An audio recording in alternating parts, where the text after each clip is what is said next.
Nous sommes aujourd'hui à Châteauroux-les-Alpes, dont les paysages s'étagent depuis les rives de la Durance jusqu'au sommet de la tête des Vautis. Les deux vallées du Couleau et du Rabiou permettent d'accéder au cœur du parc national des Écrins, et en fond de vallée, ces impétueux torrents ont taillé leur lit dans les moraines de glaciers disparus en un long travail d'érosion. Nous avons remonté la piste en rive droite du torrent du Couleau qui vient juste d'être rouverte après l'hiver, et elle nous emmène au pied des anciennes ardoisières. Je vous emmène aujourd'hui dans deux vallons discrets et pleins de charme, l'eau coule en abondance, encore un peu de neige en altitude, et je vous promets des paysages magnifiques, voire grandioses et contrastés.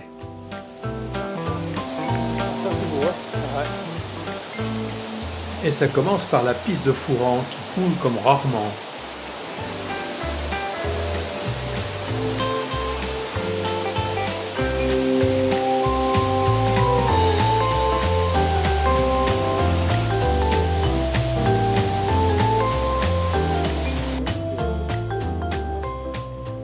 Ici on a les ardoisières, les anciennes ardoisières, et on s'y arrêtera au retour et je vous raconterai l'histoire de ces ardoisières et je vous montrerai même comment on taillait les ardoises.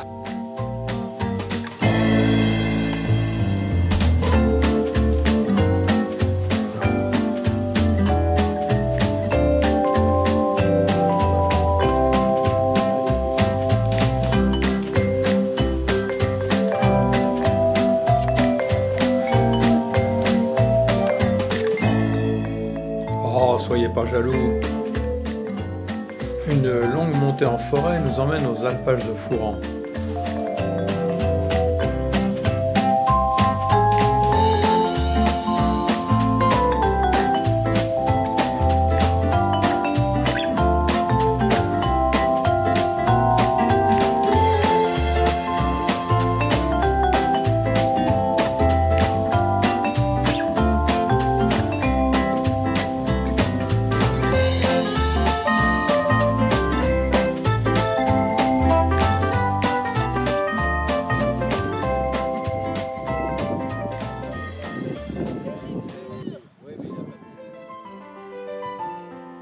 De la cabane, plus de sentiers, uniquement des traces, et des tulipes sauvages qui apparaissent. On s'élève aisément dans les alpages pour rejoindre le lac de Fouran.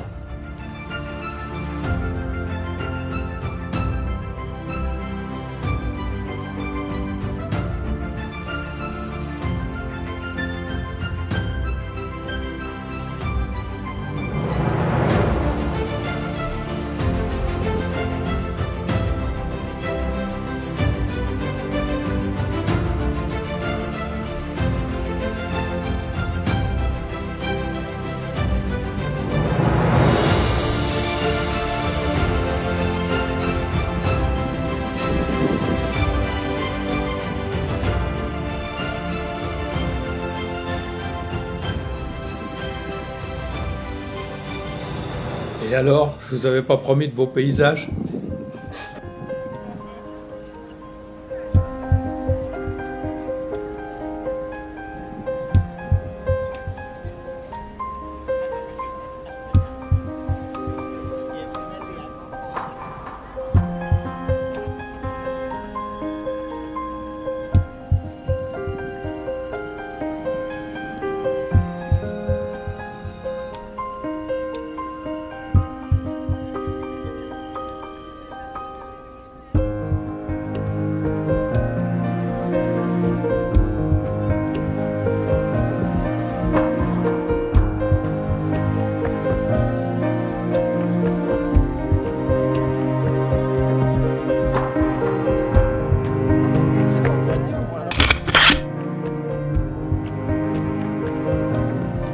Allez, c'est parti pour la descente et nous aurons droit à quelques névés avant le Pirier.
que ceux-là, si on les avait pris sur la tronche, ça aurait fait mal.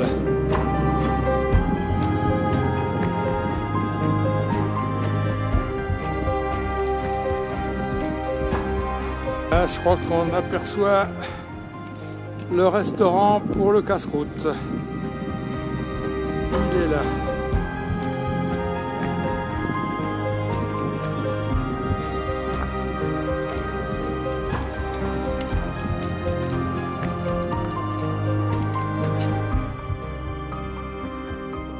Vous prendrez bien une petite glace?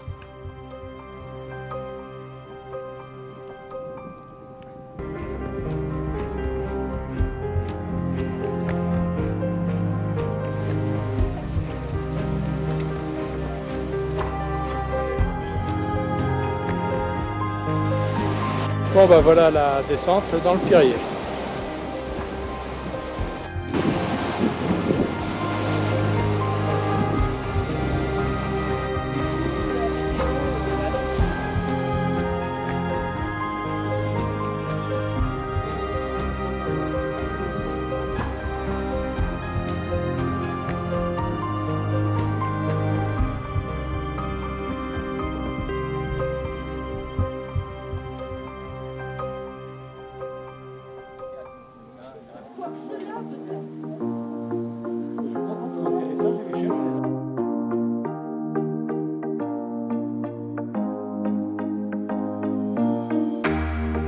Voilà, petite rétrospective sur le Pirier.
Nous voilà de retour aux Ardoisières. Alors je vous propose, si ça vous intéresse, et après notre petite collation, de rester en ligne pour tout savoir sur ces ardoisières en regardant un petit film proposé par la Cinémathèque de montagne de Gap.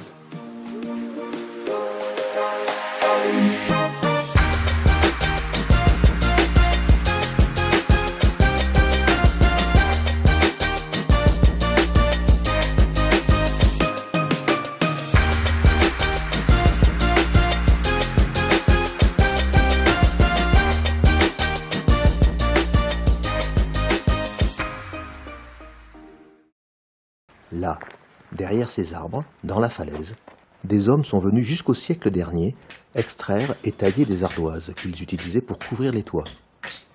La pratique est probablement très ancienne, mais c'est un peu avant la Révolution française que l'ardoise prend une importance notoire. Pour mettre un frein aux incendies qui ravagent trop régulièrement fermes et villages, le Conseil d'État prend un arrêté qui exonère de taille, d'impôts donc, pendant 3 ans, quiconque remplacera sa toiture en chaume par une toiture en ardoise. 5 ans plus tard, en 1789, la plupart des maisons de Châteauroux et des environs sont couvertes en ardoise. Par la suite, la demande s'accroît car l'ardoise de Châteauroux est de bonne qualité et elle s'exporte bien au-delà du marché local. À la fin du XIXe siècle, une centaine d'hommes exploitent les ardoisières du Rabiou et du Couleau. Mais pour que l'homme fabrique des ardoises, il a fallu que la nature fabrique des ardoisières. Et ça, c'est une autre histoire. Sur les fonds marins des plaines abyssales, vers 2000 mètres de profondeur, Les événements de surface, comme l'érosion du relief ou la destruction de massifs coralliens, se traduisent par des dépôts de particules de carbonate de calcium qui, mélangées à l'eau de mer, forment une boue sédimentaire. Et dans cette boue, que l'on dit litée, où chaque événement de sédimentation constitue une couche, l'eau va progressivement être expulsée sous la seule pression de l'accumulation des couches. Ce processus d'expulsion de l'eau qui va provoquer la cimentation des grains de carbonate, donc la formation de la roche, s'appelle la diagénèse. Et le passage d'une boue litée à une roche litée peut être long, des centaines, voire des milliers d'années. Alors d'un point de vue géologique, on a combien de temps là de sédimentation? C'est de l'ordre de grandeur, si vous voulez, entre 100 et 1000 ans. Parce que c'est de la poussière dans de l'eau.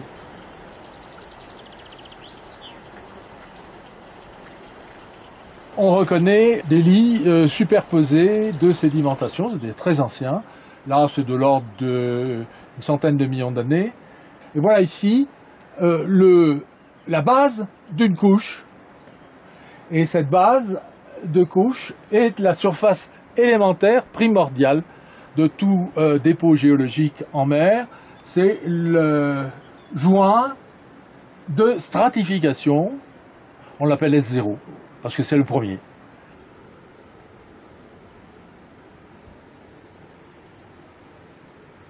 On va faire une petite expérience d'extraction de l'ose. On va essayer de faire ce que les gens font, essayer de casser pour voir si la cassure va emprunter effectivement ce niveau-là. Regardez, regardez.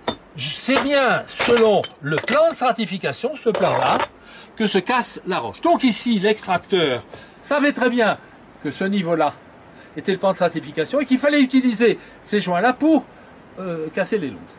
Eux avaient l'art de le faire, moi j'ai cassé un petit morceau, eux avaient l'art de le faire, ils étaient plusieurs, il fallait dégager une certaine surface et taper en même temps avec la même force, et à ce moment-là la lose se détachait. C'est l'art du carrier. Alors on parle de lose et d'ardoise, c'est quoi la différence?